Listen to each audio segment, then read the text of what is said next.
नमस्कार दोस्तों, मैं उत्कर्ष आपका एक बार फिर से स्वागत करता हूं। पिछली क्लास में हमने कुछ बेसिक क्वेश्चन पढ़े, मिश्रण पर आधारित क्वेश्चन पढ़े, उसके अलावा ताजे फल सूखे फल से संबंधित क्वेश्चन पढ़े। आज की अपनी जो क्लास है स्पेशली आयकर से संबंधित प्रश्नों के लिए बनाई गई है। आयकर से संबंधित प्रश्नों को किस तरीके से हल करना है वो इस क्लास में हम सीखेंगे। सबसे पहले आप देखिए, आपको जो क्वेश्चन दिया गया है उसमें बताया कि यदि आयकर में 19% की वृद्धि हो तो शुद्ध आय 6% कम हो जाती है, आयकर की दर ज्ञात करो। सबसे पहले आप इसका बेस समझे भी, बेस क्या है। यह है आदमी की इनकम और यह है टैक्स और यह है शुद्ध इनकम, शुद्ध आय।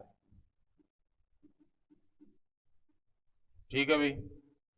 मान लो कि एक आदमी 100 रुपए कमाता है,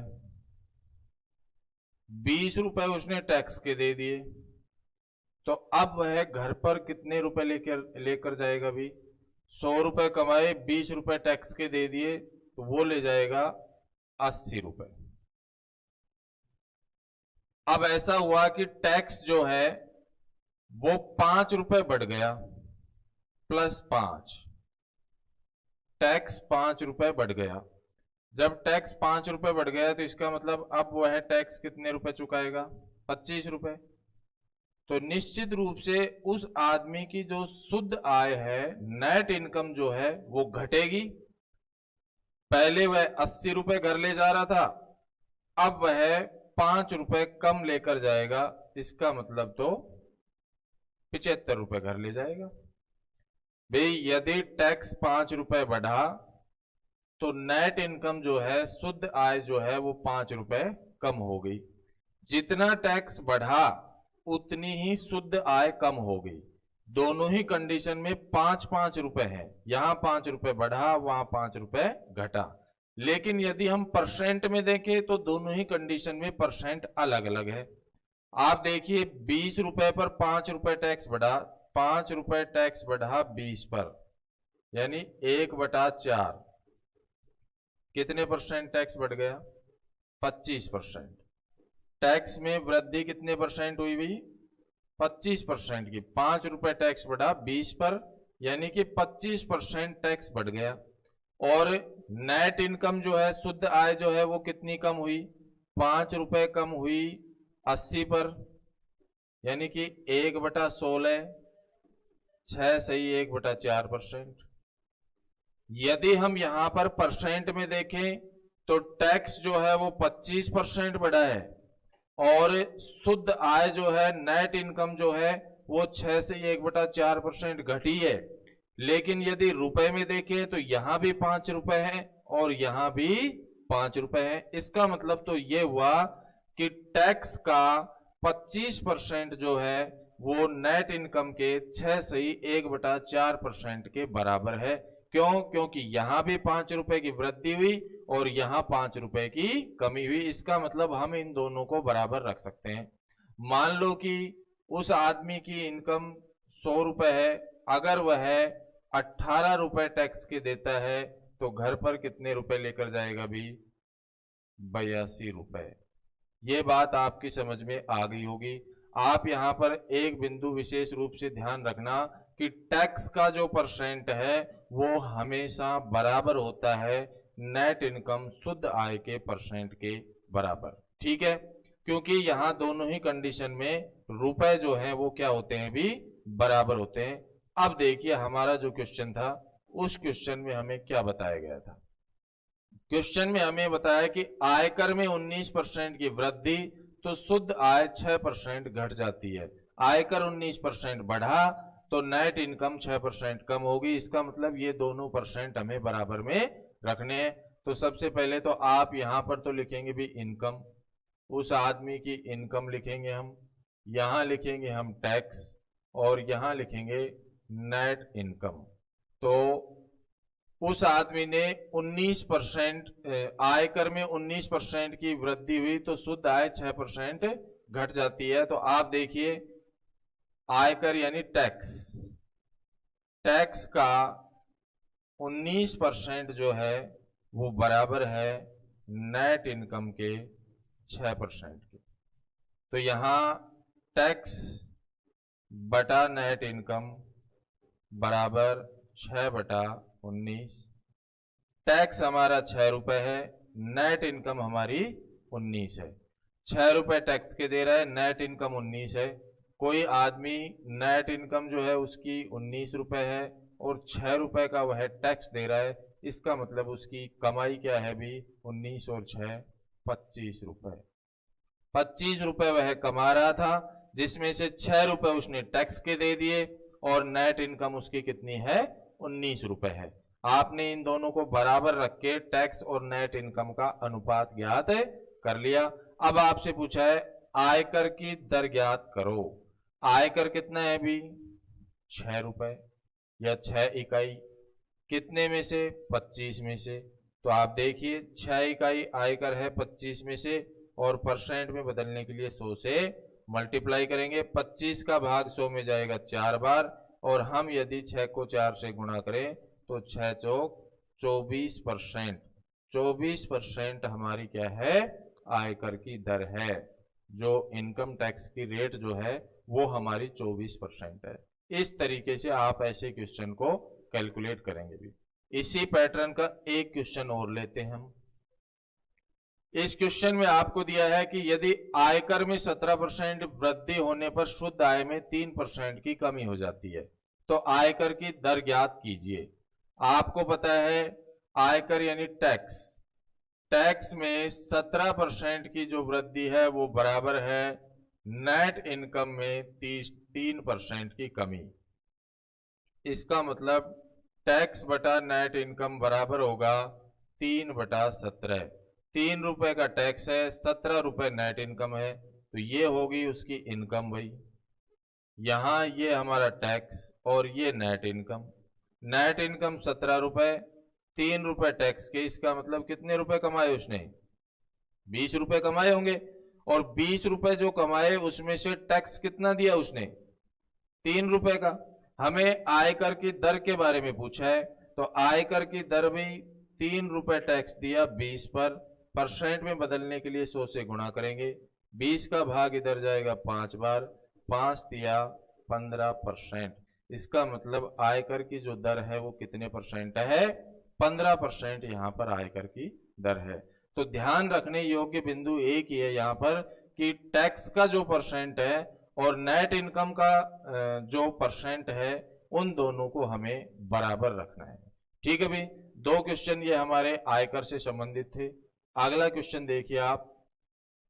अगला जो क्वेश्चन है उसमें हमें कुछ अलग लैंग्वेज के साथ आयकर से संबंधित प्रश्न बताया गया है। हमें बताया है कि जब एक आदमी की आय जो है 6,000 रुपए बढ़ जाती है, आदमी की जो इनकम है 6,000 रुपए बढ़ जाती है तो आयकर की दर जो है 18% से घटकर 15% रह जाती है। जबकि दोनों ही परिस्थितियों में 25% आय जो है कर से मुक्त है तथा दोनों ही परिस्थितियों में वह समान आयकर चुकाता है, तो उसकी आरंभिक आय ज्ञात कीजिए। आप देखो भी, मान लो कि जो उसकी इनकम है आरंभिक आय जो है उसकी वो है x रुपए।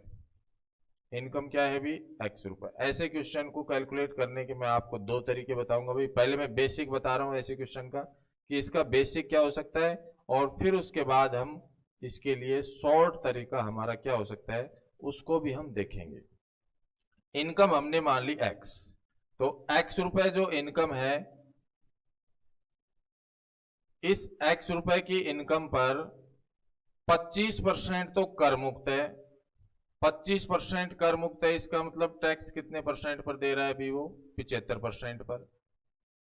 और फिर उसके बाद उसने कहा है कि आयकर की दर जो है वो कितनी है 18%। तो पहली कंडीशन में तो हमारी जो कैलकुलेशन आई वो है x इंटू 75/100 इंटू 18/100। क्योंकि यहाँ 25% इनकम कर से मुक्त है तो कर कितने परसेंट पर लगेगा 75% पर लगेगा। और कितना परसेंट लगेगा 18% लगेगा। और ये जो है ये बराबर है क्योंकि आपसे कहा है कि वह समान आयकर चुकाता है। दोनों कंडीशन में बराबर टैक्स दे रहा है तो बराबर में आयकर जो है वो अब इनकम बढ़ गई, उसकी आय 6000 बढ़ गई, पहले x रुपए थी अब हो गई x प्लस 6000। फिर उसके बाद यहां भी 25% जो इनकम है वो उसकी टैक्स फ्री है, इसका मतलब 75% पर टैक्स दे रहा है। और कितना टैक्स दे रहा है अभी 15%, तो यहां आप गुणा करेंगे 15 से। इधर 18% दे रहा था, दूसरी कंडीशन में कितना दे रहा है अभी वो 15% दे रहा है, तो आप 15 से गुणा करेंगे।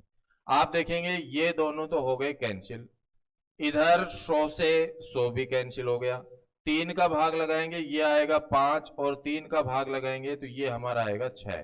6 को x से गुणा करोगे ये आएगा 6x। 6x बराबर 5 को इधर गुणा करोगे ये आएगा 5x प्लस 5 को 6000 से गुणा करोगे तो ये आएगा 30,000। अगर हम इस 5x को यहां लेके आएंगे तो माइनस होगा, तो x बराबर कितना आ गया 30,000 रुपए। इसका मतलब ये हुआ कि प्रारंभिक स्थिति में उस आदमी की जो इनकम थी वो कितने रुपए थी 30,000 रुपए थी, जो कि हमें यहां पर तीसरे ऑप्शन में दी गई थी। दोबारा समझ ले एक बार, आपसे कहा गया कि एक आदमी की आय 6000 रुपए बढ़ जाती है, इनकम बढ़ गई उसकी, तो टैक्स जो है वो 18% से घटकर 15% हो गया, और दोनों परिस्थिति में 25% जो है उसकी आय वो कर से मुक्त है, टैक्स फ्री है, और दोनों परिस्थितियों में वह समान आय कर चुकाता है, तो उसकी आरंभिक आय बतानी है। हमने मान लिया कि उसकी इनकम जो है वो क्या है अभी x रुपए है, फिर x रुपए पर 25% टैक्स फ्री है, तो 75% पर टैक्स दिया, 75% पर टैक्स कितना दिया उसने 18% दिया, बराबर में अब उसकी इनकम हो गई x प्लस 6000, यहां भी 25% इनकम जो है टैक्स फ्री है, तो 75% पर टैक्स दिया, और वो भी कितना दिया 15% का टैक्स दिया यहां पर उसने। फिर हम इन दोनों को कैंसिल कर देंगे, समान है, 100 से 100 कैंसिल होगा, इधर 3 का भाग लगाया 5 बार, इधर लगाया तो 6 बार, ये हो गया 6x, अंदर इसको गुणा किया तो 5x प्लस 30,000, x का मान कितना आ गया अभी 30,000 रुपए। इस तरीके से हम ऐसे क्वेश्चन की बेसिक कैलकुलेशन कर सकते हैं। इसी प्रश्न को यदि हम शॉर्ट तरीके से बिल्कुल, यानी कि आपको टाइम ना लगे क्वेश्चन को हल करने में, वो मेथड भी आपको सिखा देता हूं मैं, बशर्ते कि आपको ये बेस जो है इसका वो बिल्कुल क्लियर होना चाहिए। बिना बेस के आप शॉर्ट तरीका जो है उसको ज्यादा समय तक स्थायी नहीं रख पाएंगे। देखिए भी, यदि आप शॉर्ट तरीके से क्वेश्चन को हल करते तो हम क्या करते। पहली कंडीशन में हमें दिया है कि x रुपए जो है उस पर टैक्स लगेगा 18%, और x प्लस 6000 जो है उस पर टैक्स लगेगा हमारा कितना 15%। यहां टैक्स में कमी क्यों आई, ये 18% पहले टैक्स दे रहा था, अब 15% दे रहा है, टैक्स में कमी क्यों आई, क्योंकि ये 6000 रुपए बढ़ गए। तो आप यहां पे देखेंगे x रुपए के टैक्स में 3% की कमी हो गई, x के टैक्स में 3% की कमी होगी, जो कि बराबर है किसके भी 6000 जो वृद्धि हुई है रुपए में उसके 15% के। क्यों, क्योंकि ये जो यहां पे कमी आई वो किस लिए आई, इस 6000 की वजह से आई, और 6000 पर 15% टैक्स दिया गया है, तो इधर टोटल पर जो 3% की कमी आई है वो 6000 पर 15% के बराबर है। आप देखेंगे x 100 से 100 कैंसिल हो जाएगा, और यहां पर 3 से यदि कैंसिल करें तो ये आएगा 5, और x की वैल्यू जो आएगी 5 को 6000 से गुणा करेंगे 6 पंजू 30, यानी कि आरंभिक जो इनकम थी उसकी वो कितने रुपए थी प्यारे बच्चों 30,000 रुपए थी। इस तरीके से हम कैलकुलेशन कर सकेंगे। अगर आप ये तरीका सीखेंगे तो मात्र 10 सेकंड में क्वेश्चन का आंसर मिलेगा। ध्यान रखना, टोटल इनकम पर 18%, बढ़ी हुई x प्लस 6000 पर 15%, 3% की कमी क्यों हुई, क्योंकि इनकम 6000 बढ़ गई, ये 6000 पर जो वृद्धि हुई है 15% टैक्स के रूप में, वो इस टोटल इनकम के 3% के बराबर है। दोनों को बराबर रखेंगे और x की वैल्यू ज्ञात कर लेंगे। इसी तरीके का, इसी पैटर्न का हम एक क्वेश्चन और लेते हैं भी आपके लिए। ये क्वेश्चन जो है इसमें आपसे टोटल इनकम पूछी है, बढ़ी हुई जो राशि है, बढ़ी हुई राशि पूछी है, टोटल जो इनकम है उसकी प्रारंभिक इनकम वो आपको यहां पर दी गई है। यहां आपको दिया है कि एक आदमी की आय जो है वो 28,800 रुपए है। जब उसकी आय x रुपए बढ़ जाती है, पिछले क्वेश्चन में यहां पर हमें 6,000 रुपए बढ़ी हुई इनकम बताई थी और यहाँ 28,800 जो दिया है वो हमें बताया नहीं गया था, यहाँ पर 28,800 बताया है और वृद्धि जो है वो x की है। आयकर की जो दर है वो 12% से घटकर 10% रह जाती है। दोनों ही कंडीशन में 30% आय जो है वो टैक्स फ्री है और दोनों ही कंडीशन में समान आयकर चुकाता है। आपसे पूछा है उसकी आरंभिक आय में वृद्धि क्या है, यानी x की वैल्यू हमें बतानी है। बात वही है भी, आप इसको कैलकुलेट करेंगे तो आपको पता है कि पहले इनकम है उसकी 28,800 रुपए। 28,800 रुपए जो है उसमें 30% इनकम कर मुक्त है, टैक्स फ्री है, तो 70% पर टैक्स लगेगा और ये जो है इस पर टैक्स कितना लगा उसका 12%, जो कि बराबर है x या 28,800 प्लस x, बढ़ी हुई इनकम x है, यहां भी 30% फ्री है तो 70/100 और 10% टैक्स लगा तो 10/100। ये दोनों समान है तो कैंसिल हो जाएंगे, यहां पर 100 से इसको भी कैंसिल कर देंगे, 100 दोनों 100 कैंसिल हुई, इधर 2 का भाग लगाएंगे, ये 6 और इधर लगाया तो ये 5। अब आप देखिए इधर गुणा होगा 28,800 इंटू 6 बराबर इधर गुणा होगा 28,800 इंटू 5 प्लस 5x। ये 28,800 को 6 से गुणा कर रहा है और दूसरी तरफ 28,800 को 5 से गुणा कर रहा है। ये राशि उधर जाएगी तो माइनस होगी, हमें यहां गुणा नहीं करना है। क्यों? क्योंकि दोनों ही कंडीशन में 28,800 दिया गया है तो हम 28,800 कॉमन ले सकते हैं। भाई ये इधर आएगा तो माइनस होगा, तो 28,800 हमारा कॉमन लेंगे तो 6 में से 5 माइनस कर देंगे तो 1 रह जाएगा। इसका मतलब तो ये हुआ कि इन दोनों की कैलकुलेशन जो है वो नेट जो रिजल्ट आएगा वो किसके बराबर होगी 28,800। रीजन देखो भी 28,800 को 5 से गुणा किया है तो राशि 5 गुना बढ़ गई, यहाँ 6 से गुणा किया है 6 गुना बढ़ गई। यदि 6 गुना में से 5 गुना माइनस कर देंगे तो 1 गुना रह जाएगी और 1 गुना का मतलब क्या है 28,800, जिसके बराबर हमें दिया है 5x। x की वैल्यू हमें चाहिए तो इसका मतलब हम 28,800 में किसका भाग लगा दे भी 5 का भाग लगा दे। 28,800 में आप भाग लगा दो 5 का, लगाओ भी, ये हो गया 55 25, 3 रह गया 38 हो गया, 5 7 35, फिर 3 रह गया 30 हो गया, 5 6 30 और 1 0, 5760 रुपए जो कि हमें यहाँ पर दूसरे ऑप्शन में दिए गए थे। ये तो है हमारे इस क्वेश्चन का बेसिक सॉल्यूशन। जो बेसिक तरीका अभी मैंने पिछले क्वेश्चन के लिए बताया था वही बेसिक तरीका यहाँ पर इस क्वेश्चन के लिए हम इस तरीके का मेथड लगा सकते हैं। और यदि आप इस क्वेश्चन को भी शॉर्ट तरीके से हल करना चाहें तो उसका भी एक मेथड है, भी वो भी आप सीख लें। अगर आप फास्ट कैलकुलेशन करना चाहते हैं, इतनी कैलकुलेशन नहीं करना चाहते हैं, तो उसके लिए भी हमारे पास एक तरीका है, वो तरीका भी आप अभी यहाँ पर सीख लेंगे भी। फिर आपको एग्जाम में जब भी ऐसा क्वेश्चन मिले तो आपको केवल और केवल इस शॉर्ट तरीके का उपयोग करना है, क्योंकि बेसिक तरीके से क्वेश्चन को हल करोगे तो निश्चित रूप से टाइम लगेगा। अगर आप कहीं इसको भूल जाओ तो फिर आप बेसिक तरीके का उपयोग कर लेना। आपको पता है कि पहले जो इनकम बताई है वो हमारी 28,800 रुपए है और फिर हमें बताया है कि 28,800 में वृद्धि कर दी उसने एक्स की।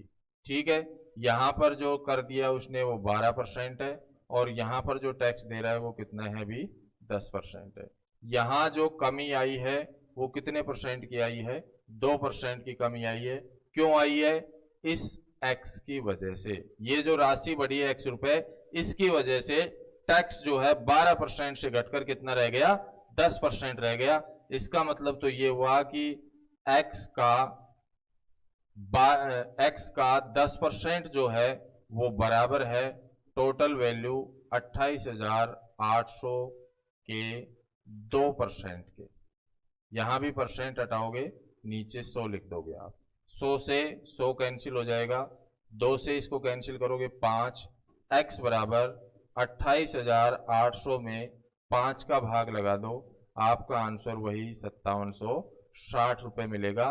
देखो यहां पर एक्स पर 10% का टैक्स लग रहा है, जो कि बराबर है 28,800 के 2% के, क्योंकि 2% टैक्स की कमी हुई है। और वो कमी क्यों हुई है? इस एक्स की वजह से, यानी एक्स का 10% जो है वो बराबर है 28,800 के 2% के। कैलकुलेशन के बाद हमारा रिजल्ट आएगा 5760 रुपए। इस तरीके से आप टैक्स से संबंधित ऐसे प्रश्नों को हल कर पाएंगे। तो 2 प्रश्न हमने एक ही पैटर्न के देखे। नेक्स्ट अगले पैटर्न का क्वेश्चन देखिए भी।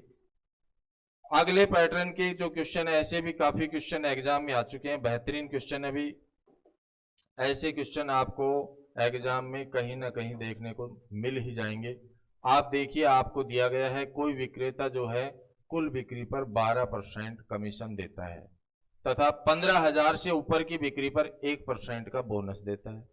12% कमीशन देता है जो उसने टोटल बिक्री की है। मान लो उसने 1 लाख रुपए की बिक्री की है तो 12% कमीशन मिलेगा उसको।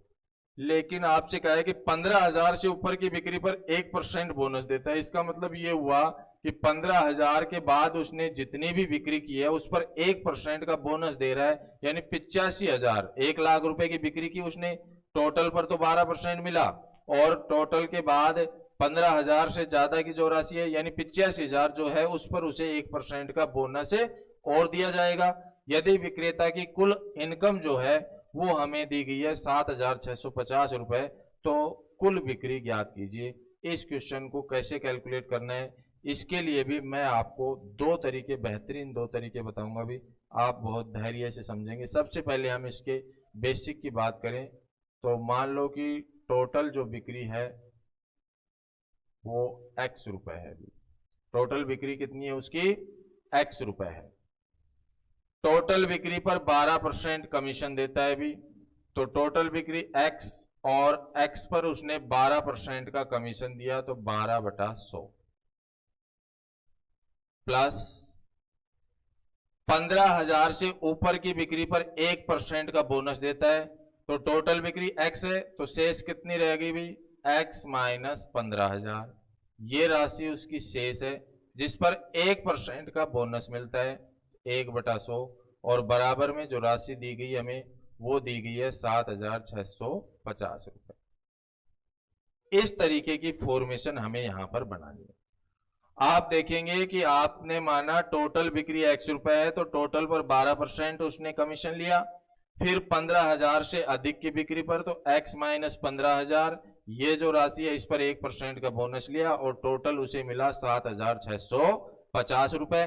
तो आप इसकी कैलकुलेशन करेंगे तो ये हो गया भी 12x/100 प्लस इसको अंदर गुणा करेंगे तो ये होगा x/100 माइनस इधर 100 का भाग लगाएंगे 150 और बराबर में हो गया 7,650। इन दोनों को हम ऐड कर देंगे, ये हो गया 13x/100 और ये 150 उधर जाएगा तो 7650 में हम 150 और जोड़ देंगे तो हमारा जो रिजल्ट आएगा वो आएगा यहां पर कितना? 7800।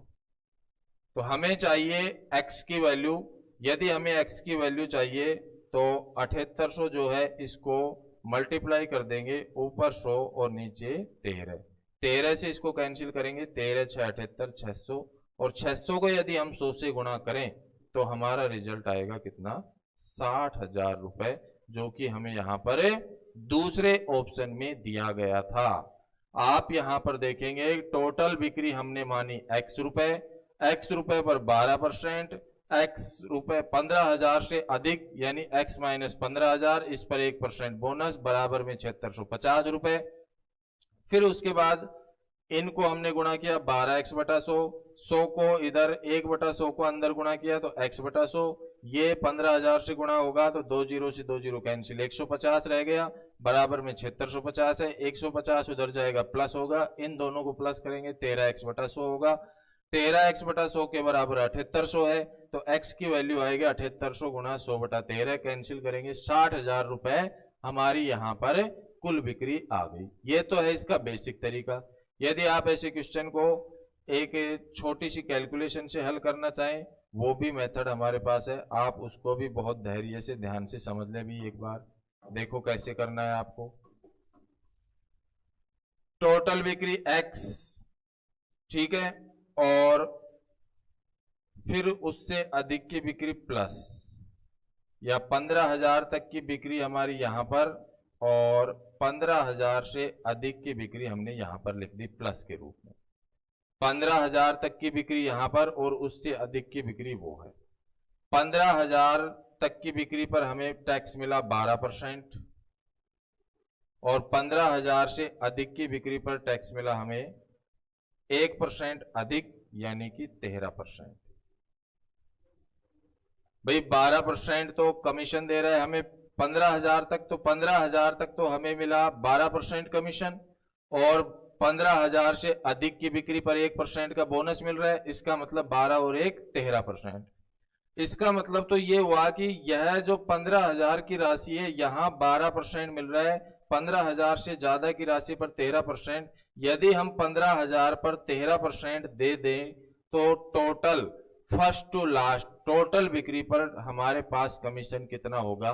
13% हो जाएगा। यहाँ 12 है, यदि यहाँ 1% और दे दिया जाए हमें तो टोटल पर कितना होगा? शुरुआत से लास्ट तक 13%, यानी कि हमें 1% इसका ज्ञात करना है। 15,000 का 1% होगा 150 रुपए। 15,000 का 1% कितना होगा भी? 150 रुपए। यानी कि 150 रुपए यदि और दे हम तो टोटल हमारे पास जो कमीशन होगा वो 13% हो जाएगा। तो 150 रुपए हम और देंगे, यहाँ पर 7650 जो है इसमें प्लस कर देंगे हम 150, यानी कि टोटल यदि 13% हमें कमीशन मिलता तो टोटल राशि हमारी कितनी होती? 7800 रुपए हमें यहाँ पर कमीशन के रूप में मिलते। और ये जो 7800 रुपए हैं, अब ये कितने परसेंट के बराबर हैं? 13% के बराबर हैं। तो 7800 में 13 का भाग लगाते और मल्टीप्लाई करते, गुणा करते 100 से। 13 6 की 78, 600 बार भाग पूरा पूरा यहाँ गया, और 100 से गुणा करेंगे, 2 जीरो और गुणा कर देंगे, तो टोटल जो रिजल्ट आया हमारा वो कितना आ गया? 60,000 रुपए। इस मेथड को आप एक बार फिर समझिए भी।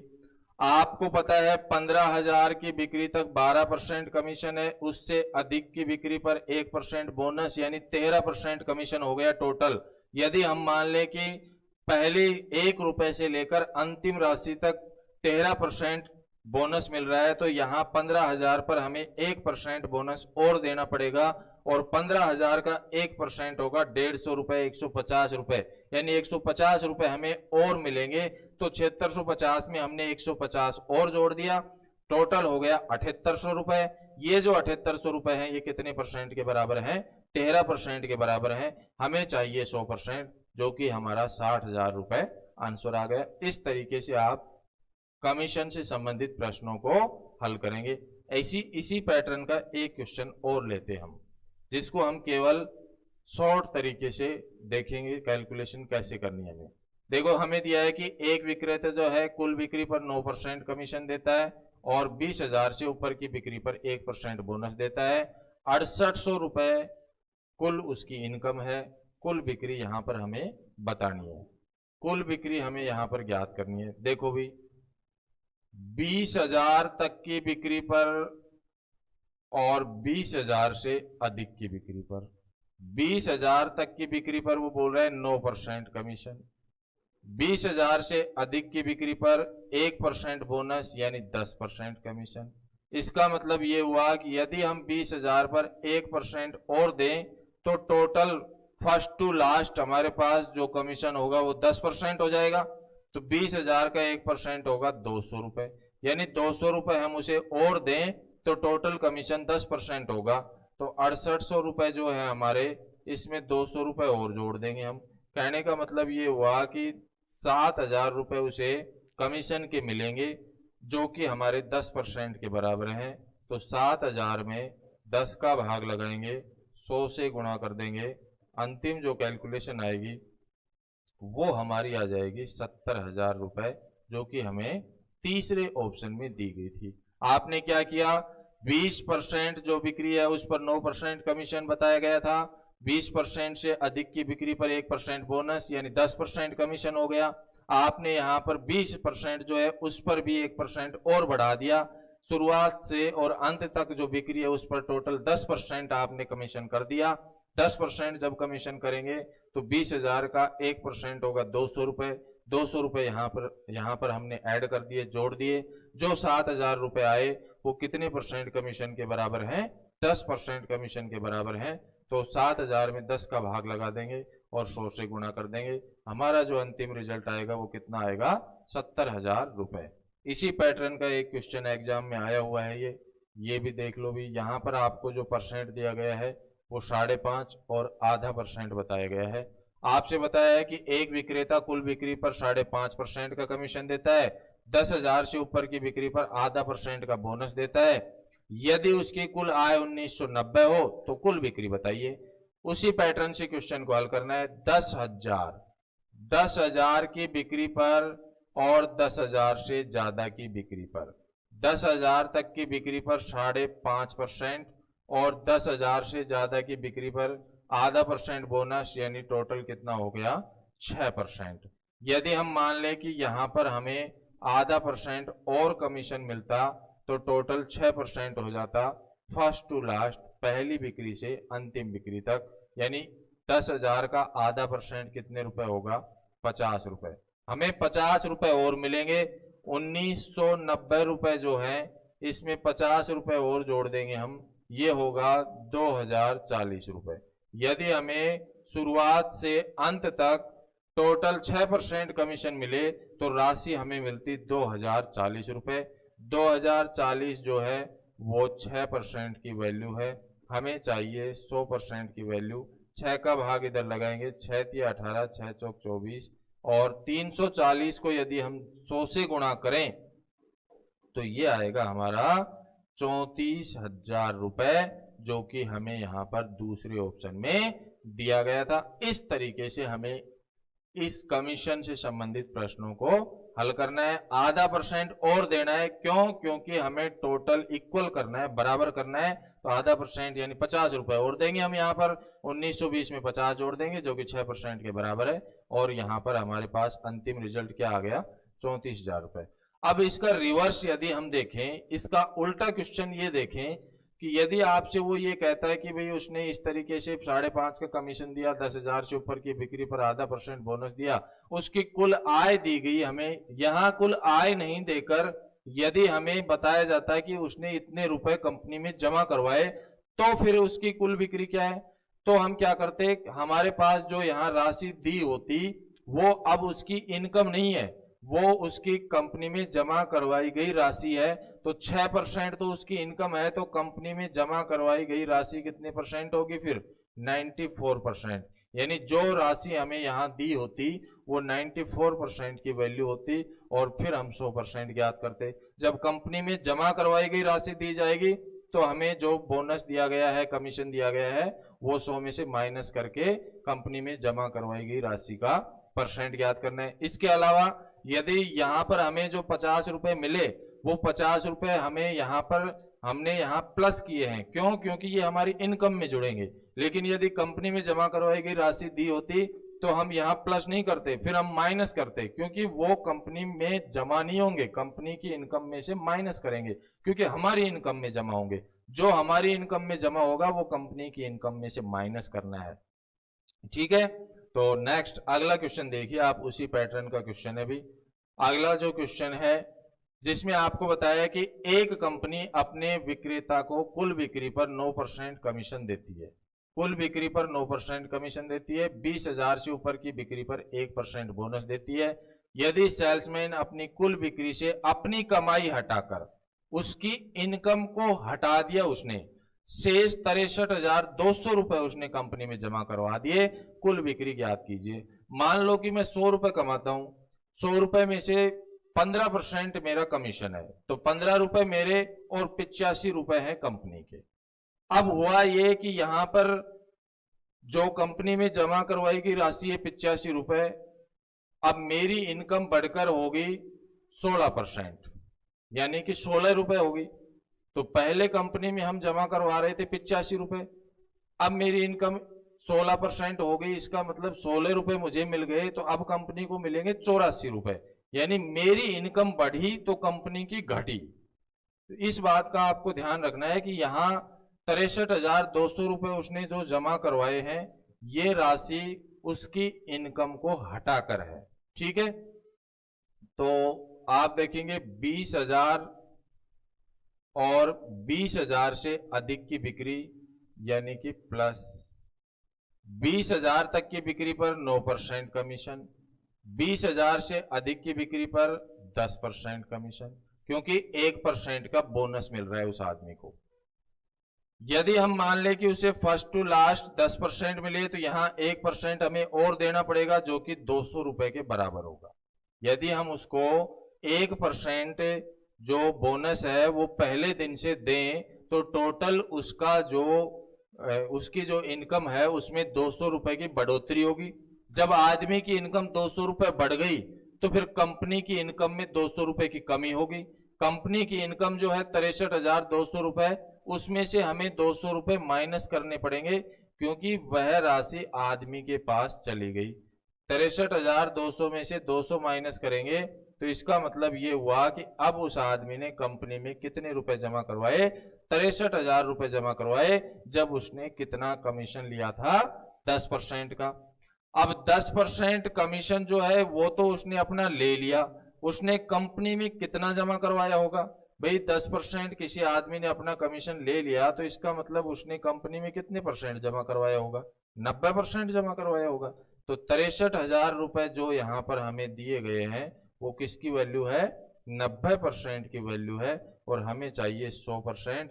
0 से 0 कैंसिल और 9 से ये 7 बार कैंसिल, यानी 700 को यदि 100 से गुणा करें तो हमारी जो राशि आएगी वो आएगी 70,000 रुपए, जो कि यहाँ पर हमें तीसरे ऑप्शन में दी गई थी।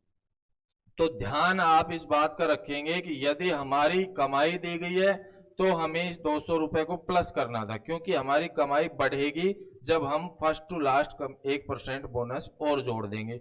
लेकिन यदि कंपनी की कमाई दी गई है तो उसमें से हमें घटाना है, क्योंकि हमारी कमाई बढ़ेगी तो कंपनी की कमाई घटती है। हमने 200 रुपए हमारी कमाई बढ़ा ली तो कंपनी की कमाई में से 200 माइनस करना है। उसके अलावा यहाँ ये जो 10% है ये हमारी कमाई है, तो कंपनी की कमाई कितनी होगी? 100 में से इस 10 को माइनस करेंगे, 90% कंपनी की कमाई होगी। ठीक है भाई, नेक्स्ट अगला क्वेश्चन देखिए आप। आज की क्लास का लास्ट क्वेश्चन है हमारा, उसी पैटर्न का क्वेश्चन है, यहां पर केवल संख्याएं मैंने बदली हुई है। अभी क्वेश्चन में आपको दिया है कि एक कंपनी अपने विक्रेता को कुल बिक्री पर 12%, 15,000 से ऊपर 1% बोनस, 52,350 रुपए कंपनी में जमा करवा देता है।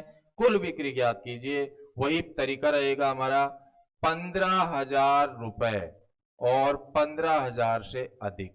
15,000 रुपए पर वो दे रहा है 12% और अधिक पर 1% का बोनस यानी 13%। कोई आदमी 13% कमीशन लेता है तो कंपनी में कितना जमा करवाएगा भी? 87%। ठीक है, अब आप देखेंगे कि यदि फर्स्ट टू लास्ट हम इसको 13% कमीशन दे तो 1% हमें यहां बढ़ाना पड़ेगा। 15,000 का 1% होगा 150 रुपए। इसका मतलब उस आदमी को हमें 150 रुपए और देने पड़ेंगे। जब आदमी को 150 देंगे तो कंपनी की इनकम में से 150 माइनस करना है, तो 52,350 में से हमें माइनस करना पड़ेगा 150 रुपए। ये हमारी राशि रह जाएगी 52,200 रुपए। कंपनी में जमा करवाई गई राशि कितनी रहेगी? 52,200 रुपए। और ये जो 52,200 रुपए हैं ये कितने परसेंट के बराबर हैं भी? 87% के, सॉरी भाई 52,350 में से 52,350 में से 150 माइनस करेंगे तो ये, हाँ ठीक है भाई, 52,200 आएंगे, जो कि कितने के बराबर हैं? 87% के बराबर हैं। तो 52,200 में भाग लगा दो 87 का और गुणा कर दो 100 से। 6 7 42, 6 8 48 और 4 52, 6 बार पूरा पूरा कैंसिल, यानी 600। 600 को 100 से गुणा करें तो ये हमारा जो अंतिम रिजल्ट आएगा वो कितना आएगा? 60,000 रुपए, जो कि यहाँ पर हमें तीसरे ऑप्शन में दिया गया था। इस तरीके से आप ऐसे कमीशन के प्रश्नों को, आयकर से संबंधित प्रश्नों को आसानी से कैलकुलेट कर पाएंगे। उम्मीद है कि आज की क्लास में आपको मजा आया होगा। तो ये था हमारा टॉपिक परसेंटेज। परसेंटेज की जो पीडीएफ है वो आपके नोट्स में डाल दी गई है, आप प्रैक्टिस कीजिए, और कोई भी क्वेश्चन में समस्या हो तो आप कमेंट बॉक्स में कमेंट करेंगे। नमस्कार, जय हिंद, जय भारत।